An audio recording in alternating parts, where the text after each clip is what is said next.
bylaw. Okay. So at this point, I will open the public hearing. Pam, Ian.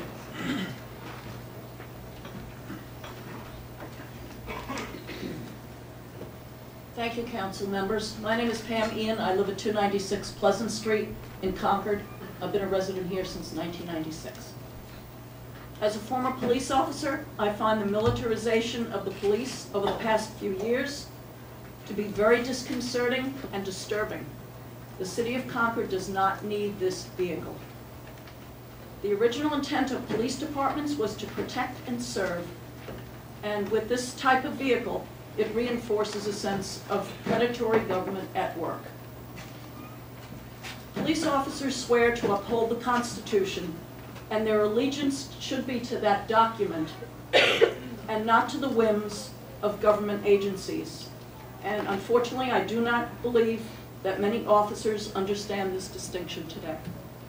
My second point is, the federal government is in $17 trillion worth of debt. Okay, I know that's a big number, it's hard to get your minds around. The more time that we say we're going to take free money from the federal government through grants or whatever is ruining the economic future of this country. And I've heard it said here today, well, if we don't take it, someone else will. It's the responsibility of local and municipal governments to set an example to our federal government, which has proven to be very irresponsible. And I will accept any questions. Councilor Cronenberg. Thank you, Your Honor. Next month, the City Council will be having a public hearing with regards to $46,000 to spend on swift water rescue equipment through Homeland Security. Should we also deny that grant? Where is the government getting, if the government is in debt, $17 trillion, would you please tell me where they're getting the money from? Are they printing it? Are they raising taxes? They don't have it, they're in debt.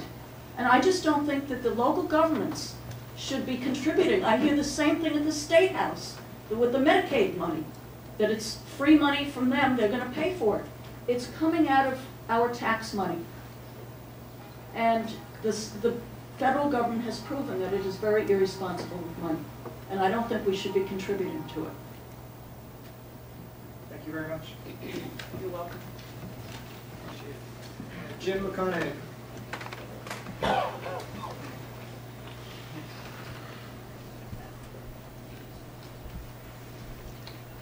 Thank you. I'm Jim McConaughey, and I live in Concord's popular South End, and I really have a kind of single issue here.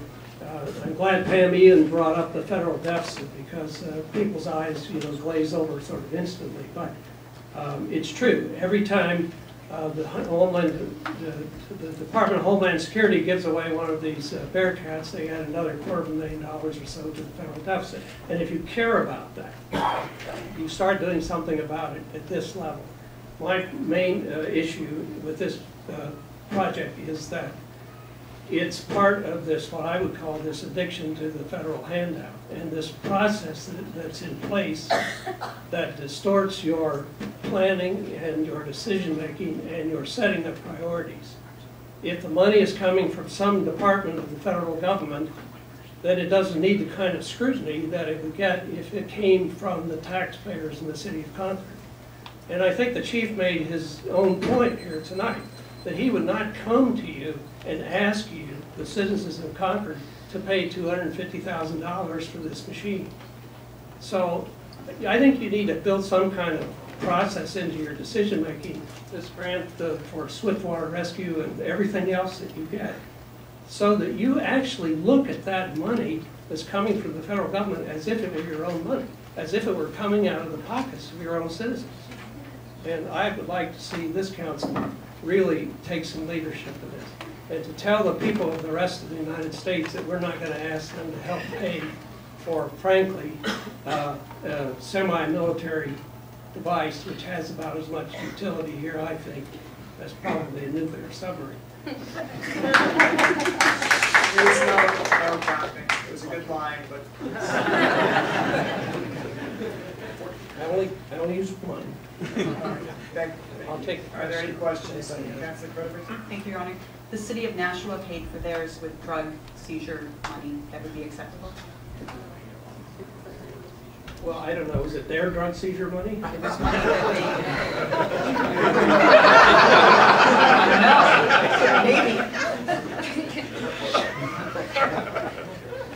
I don't know. How important is something? You voted to buy a big conservation easement tonight that you spent years evaluating because you believed it was important to the citizens of the state. And that's the kind of thoughtful process that should go into any kind of spending of taxpayers' dollars.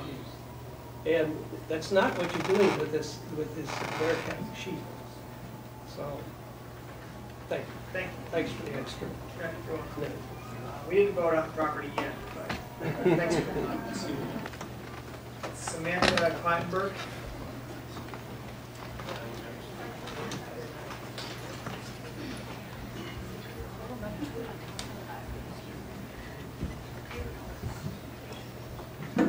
I'll make this quick. I have written testimony, but I'll just give it to you.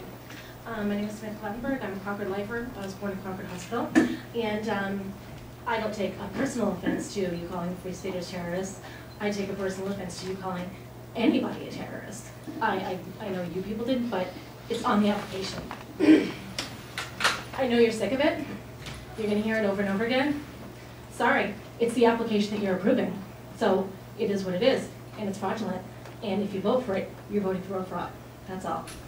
Real quick, if I were to apply for a federal subsidy for myself, such as maybe say TANF or something, which I don't need, but if I were to apply for it and I embellish the application, I'm really, really very sure that I would be going to jail, just to put it out there. Lastly, I just want to talk to you about integrity, and again, I'm a lifer, and once upon a time, I thought the police were there to help me. I mean, rude awakening, that's all I have to say, is that if our chief of police embellished an application, how are we supposed to believe that the department that he represents themselves in the courts honestly? It goes down, it trickles down. If your chief is not honest, why would his subordinates be honest? Why am I to believe that they have integrity in our courts and with people that they consider criminals? It's just a question. That's my testimony about that. Thank you very much. Are there any questions? And I'm sorry, I'm barefoot. That's right. Thank you very much. Appreciate it. Craig Green. Hi, I'm Craig Green. I live at 20 Maple Street in Concord. I moved here a couple of years ago from the New London area, and I really love Concord because of the community spirit that everyone has, the way that people participate in my neighborhood and helping the neighborhood run. And I think this is a bad idea, and it's for the simple reason that public safety is there to make people feel safe. And as you can see from the people gathered here, and we're not all Free Staters, I'm not a Free Stater, we don't feel safe. We won't feel safe with this BearCat. You're making us feel less safe. And that's not the goal of public safety. In my neighborhood, everyone I talk to, every single person is made afraid by this big thing, whatever we're going to call it. People with guns are inside of it, even if it has no guns on it. And it's not good to make people afraid. That's not a way to help community. And so I ask you, very heartfelt, that if you can't vote against it this time, at least delay your vote and get some more input. Have a little more thought. I'm sure a lot of thought is going into it. But a little more discussion, if you could. Thank you. Thank you very much. Wait, sir. Oh, I'm sorry. There's a question for you. Councilor Don. Thank you, Your Honor. You saw the chief's presentation. Yes. And the old vehicle and the new vehicle. Yes. I guess my question was, were you feeling safe up until you saw this BearCat, or because there was an armored vehicle before, so were you feeling unsafe with that one as well? Well, one really interesting thing about this entire phenomenon is it's revealed that we have an armored vehicle in Concord, and that's actually made my neighbors feel more unsafe. Now, there's a difference. Saturday night I was in Bicentennial Square with some friends, and some policemen bicycled through. And there's the usual, like, oh, policemen, right? But then one of the person who was sitting there drinking said, no, they're okay. They come through on their beat. They walk their beat. And the difference between an armored vehicle and walking your beat is the difference between community policing and the military. I mean, not to push the term too far. And I think we've got to respect community policing and really advocate for that. And I think that's what a lot of folks are trying to do here. Thank you. Thank you. Next up, we have, well, I actually been skipping this card because there's no name on it.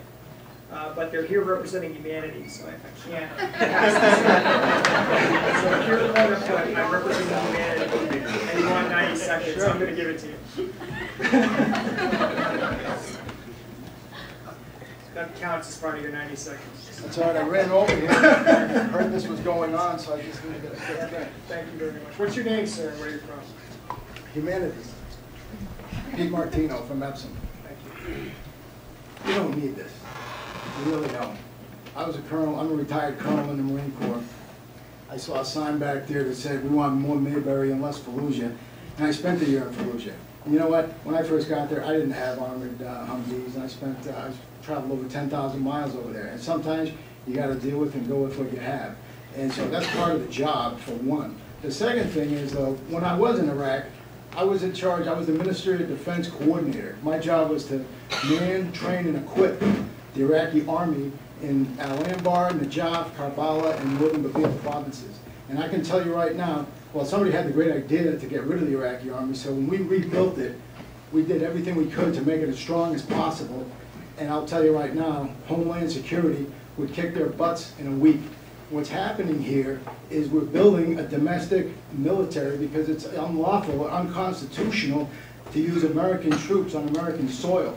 So what we're doing is we're building a military. My best friend, who's a SWAT officer in Nashua, who came to Iraq with me to train the Iraqi police, sent me an email with a picture of him in the media on the streets of Watertown, Mass, wearing the exact same combat gear that we had in Iraq, only it was a different color. And the way we do things in the military is called task organization. You take a command and then you attach units to it in order to accomplish the mission. What's happening is Homeland Security is pre-staging gear, equipment, consistent. What they're trying to do is use standardized vehicles, standardized equipment. I saw a picture in the Boston Globe during the marathon bombing where there was a state police officer, actually there were two officers, they both had identical helmets, flak jackets, weapons, everything I wore in Iraq, only it was all blue. The officer on one side had a big patch on his back that said Massachusetts State Police. Another officer next to him, his patch said Boston Police. And so what we're doing here, and let's not kid about it, we're building a domestic army and we're shrinking the military because the government is afraid of its own citizens. The last time more than 10 terrorists were in the same place at one time was September 11th, and all these vehicles in the world wouldn't have prevented it, nor would it have helped anybody. So I don't know where we're going to use this many vehicles and this many troops. Concord is just one little cog in the wheel. We're building an army over here, and I can't believe that people aren't seeing it. Is everybody blind? That's all. I'll take that.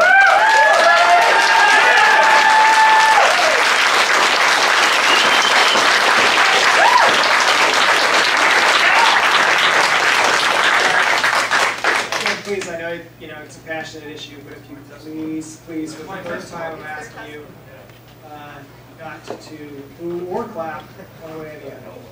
I'll take any questions. Any questions? My wife always told my kids there's always free cheese in the mousetrap. All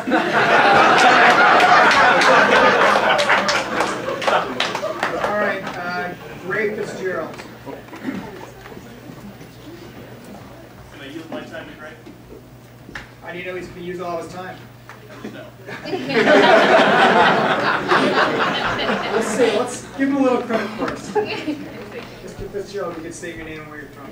I'm Gray Fitzgerald. I live at 28 Washington Street here in Concord. And I have been trying to adjust what I want to say here tonight. Quite frankly, with this issue, I was totally asleep about it. I hardly knew what a BearCat was. I didn't know what a BearCat was until a friend asked me, and then I found out that it is, and when I read about it, then I read this article from the application and was shocked to realize that the justification for the BearCat part of it was the Occupy New Hampshire movement. And all of a sudden I woke up.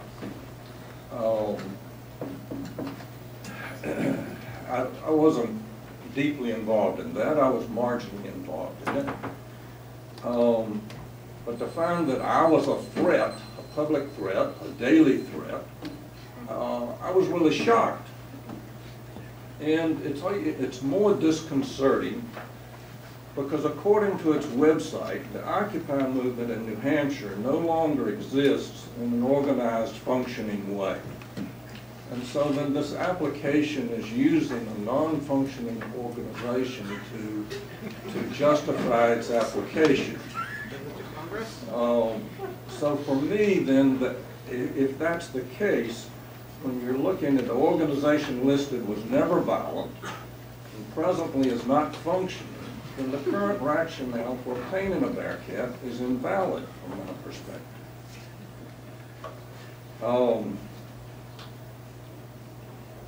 Let's see, if I'm going to use Will's time, how much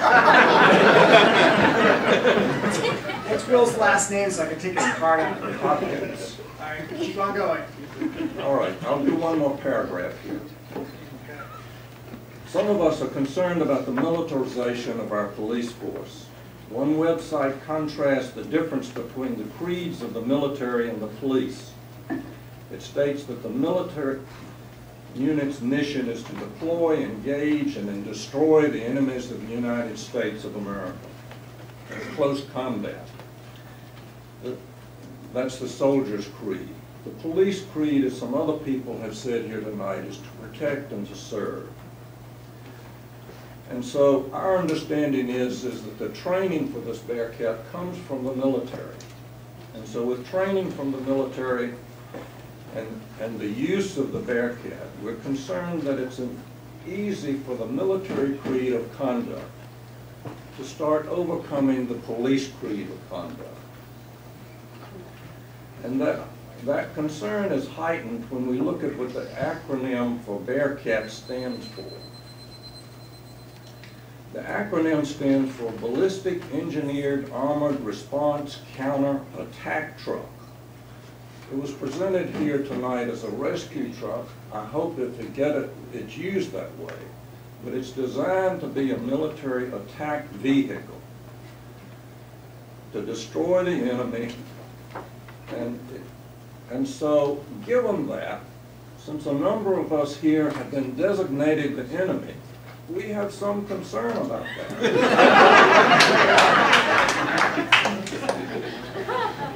So, I think that's where I will end. But I do appreciate your time. I do appreciate being able to be heard here. Thank you.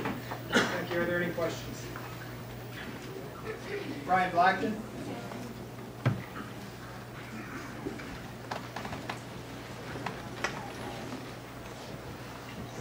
I only have 1 minute and a half, I guess, so I really can't get into everything I wanted to get into.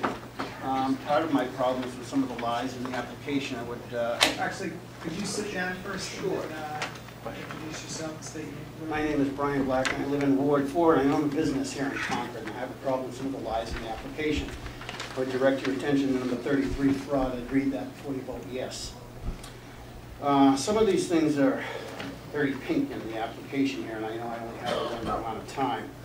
Some of them seem very self-serving. The Department of Homeland Security requires all agencies to comply with MIMS for a tactical team to be in compliance with NIMS and qualify as a Type 2 team. So basically, the Concord area SWAT team wants to be a Homeland Security Type 2 SWAT team. That's self-serving. That's not people-serving. Chief also stated it took 3 hours to get the response to his other situation. I believe they called Belknap County. I talked to the captain over at the SWAT team with the state police the other day, and he was a little shocked. He said, wow, we have a LENCO. We could have been there in a whole lot shorter than 3 hours. And they said that the state police are available for every community in the state. Well, if we have a LENCO up on Hazen Drive, why do we need a new one for the city of Concord? Because it's the newest model. And it's the newest model that, according to letter K, will be the only one in the region and readily available for mutual aid requests and assistance. And I'm assuming that's outside of 20 towns that the state police could already handle from Hazen Drive. And the chief has also said he needs protection from 50 caliber rounds.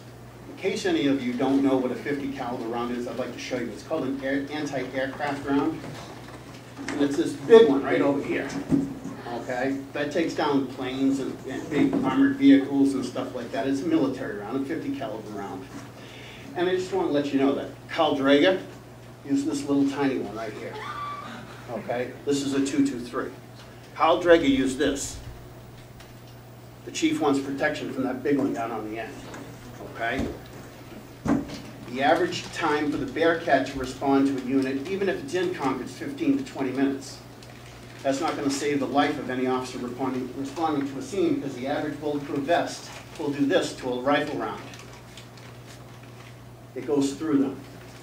So unless the department is going to spend $256,000 on Type 4 level body armor for individual officers, I think it's a whole waste of money to get a BearCat when you're thinking about protection of officers' lives.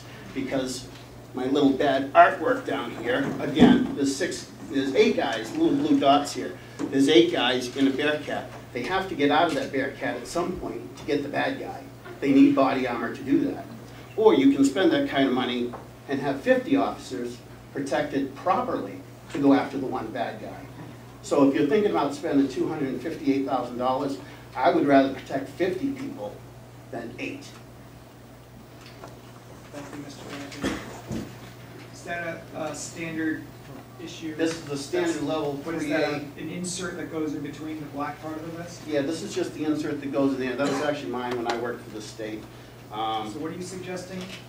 Well, better armored vests? well, if I were wanting to protect my officers and having them not be able to go up a driveway because there's shooting going on and waiting for a vehicle for however long and having citizens be in danger, I would think the city or the police might want to look at having level 4 body armor in every cruiser in town. What do they have now? Most officers wear level 3A vests. That's generally what most of What's them the have. cost of a level 4 vest? Level 4 vest, conservatively, about $3,000 to $4,000. You can get a level 4 body armor. It's about the same price as the level 3. No. The level 3 is about $800. Level 3A. The level 3, there's a difference. There's 3A, and level 4. Level 3A is actually less protective than the level 3. The level 3A is what most officers wear. Any other questions from the council? Thank you very much. Next is Tim Bauman.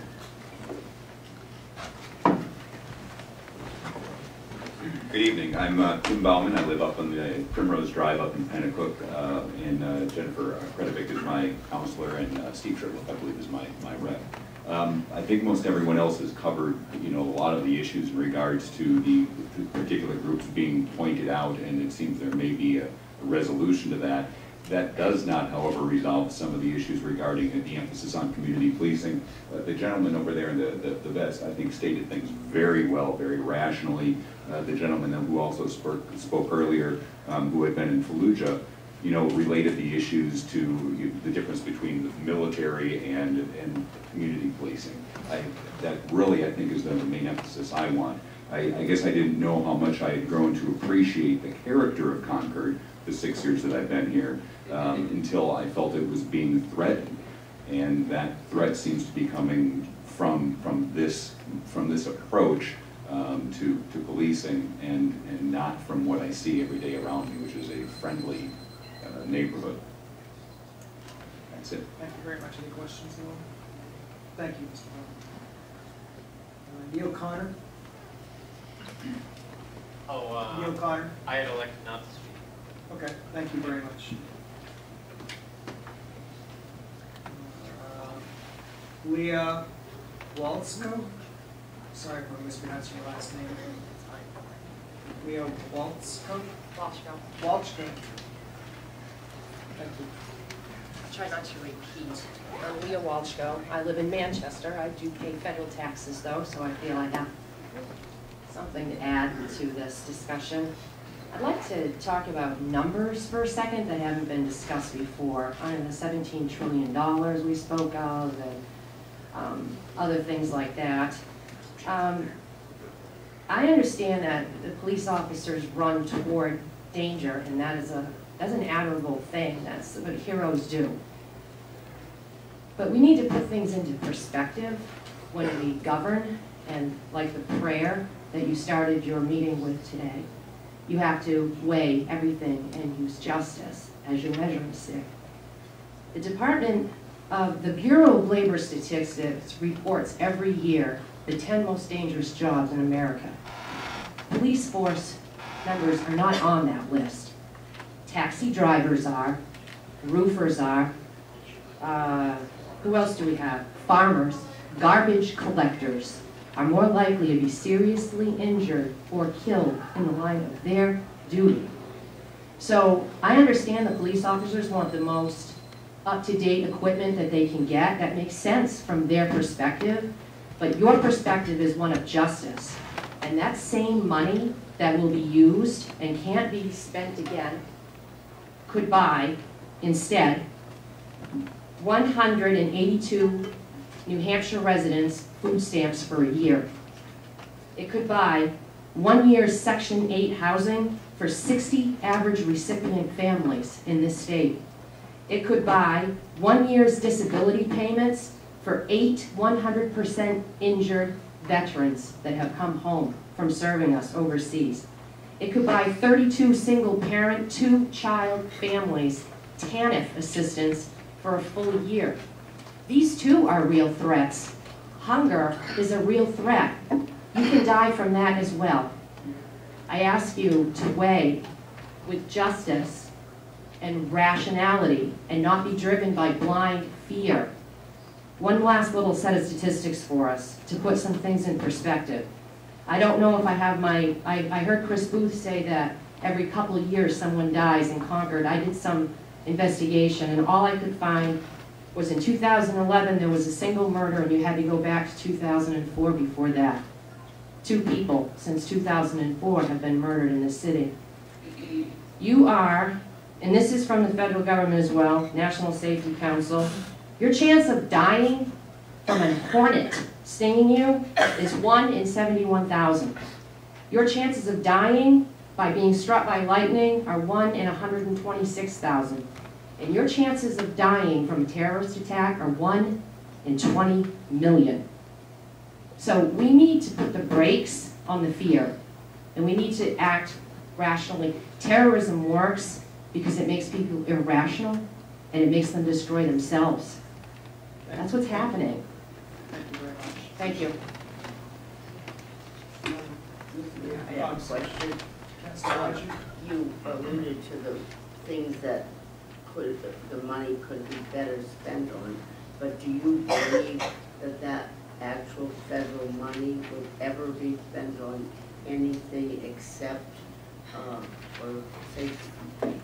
Yes, I do. I think you have a chance in this room right now for a small victory of rational thought, and that it could encourage other small town councils in this state and across this country to do the same thing. I've spent some time in Concord testifying in front of state lawmakers, and what I hear them is they tell me, go talk to your people that go to DC.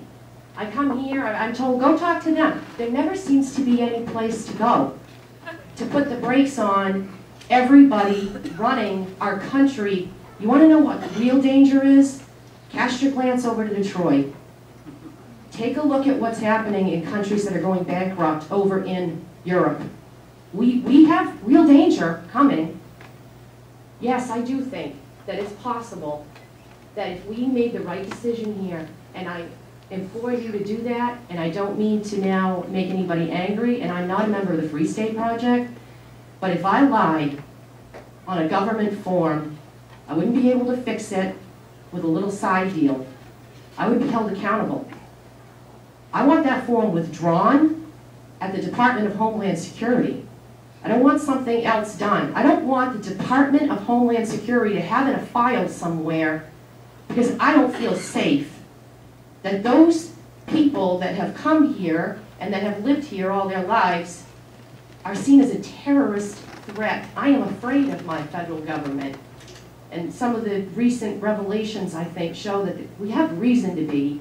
This isn't all tinfoil hat.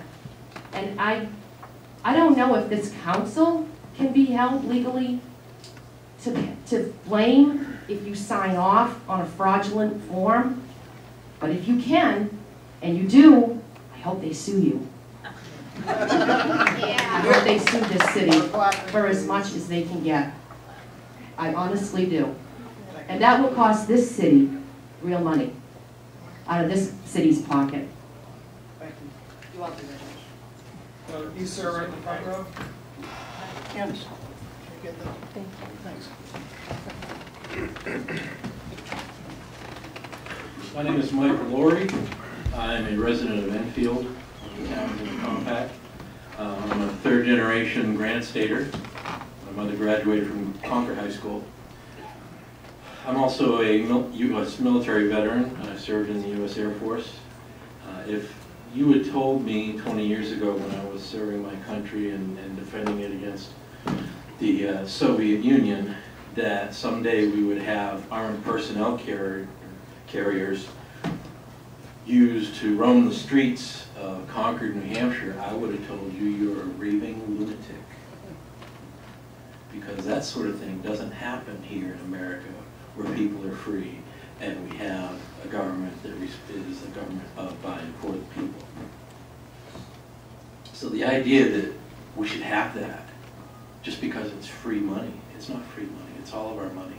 And it's more than just all of our money, it's debt. You know, and debt is a form of slavery. The more this country goes into debt, the heavier the chains on all of us. And you need to think about that. It's not something you can just toss off and say, you know, it's not my responsibility. It's everybody's responsibility. And as previous speakers have said, you know, the Marine Colonel talked about it being an army in place that's being built, standing army that's being used, that's being put together. And he's absolutely correct. You're just thinking about, well, what can one armored vehicle do, really? So the fact is that the Department of Homeland Security has already deployed over 2,700 of these armored vehicles across the country. And you wonder, you know, how much of a force that is. The U.S. and all of NATO, at the height of the Cold War, had less armored vehicles in Europe to face off against the Soviet Union than Homeland Security is deploying across our country against our own citizens. And you need to stand up as American citizens and put your foot down and say, that stops here. Thank you very much.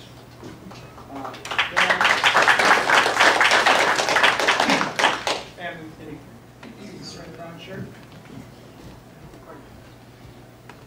then sir in the blue shirt, you're next down.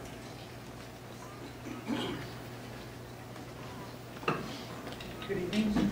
My name is William Kostrick, and I live in Manchester, New Hampshire. And I just wanted to speak briefly to the path, the method by which the BearCat would be coming to Concord. The company that makes these, Lenco, their business model is unsustainable. It's corporate welfare, plain and simple. They build a product that would not survive in a free market, a product that nobody really wants or would purchase directly. So their model involves going to Washington, D.C. and convincing the feds to take money from all of these people and give it to the Department of Homeland Security, who then takes it and gives it to Lenco, and they call it a grant and pretend that they're doing us a favor. But again, they're just taking money out of our community and giving it to a company that builds a product that is unneeded and unwanted. And again, we know that because if it really was needed and wanted, then communities individually would be coming forward to purchase these, and they're not. Thank you very much. Appreciate it. Sir.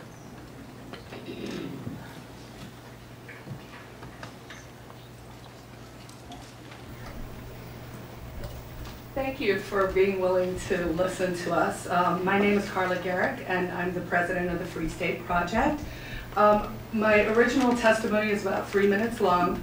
Well, we can put that as part of the record if you want. Okay. Yes, I will be handing in all the letters that I have shared with City Manager and Chief Duvall. I'd like to introduce those as well. So I will just, it's 3 minutes, I timed it, that's what we were told. So I appreciate you giving me a little extra time.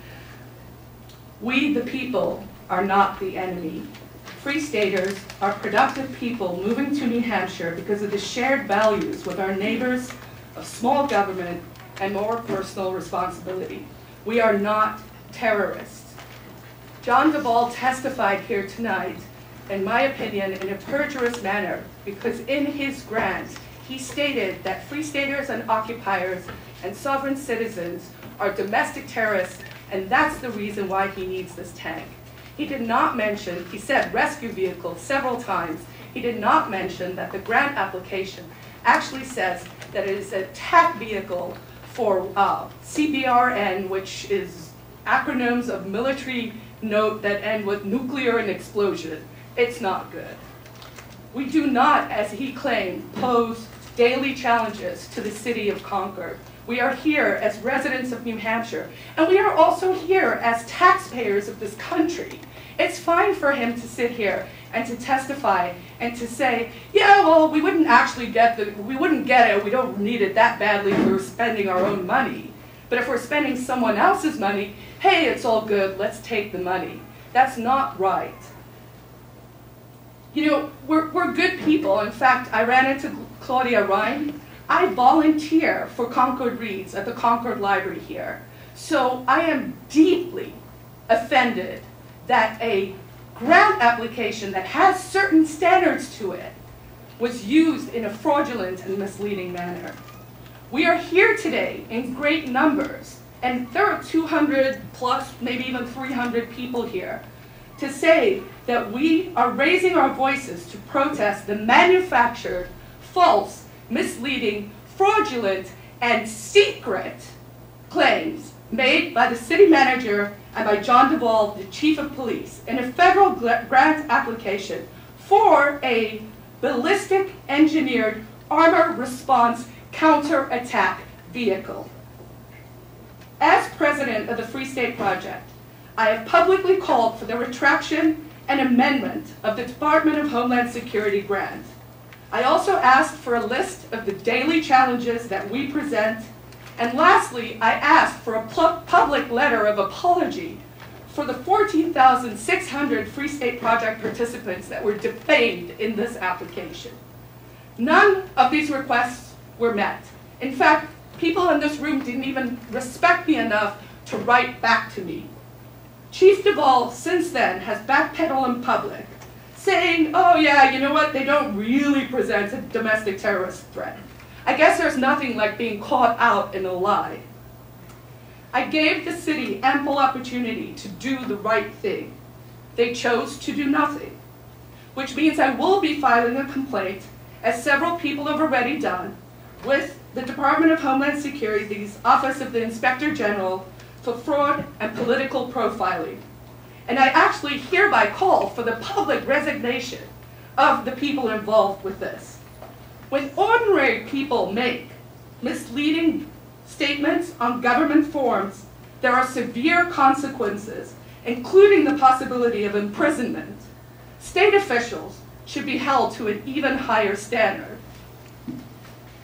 Equally alarming to me is the fact that the chief of police of the state capital admitted on NHPR that he needs an attack vehicle to quell free speech at the State House.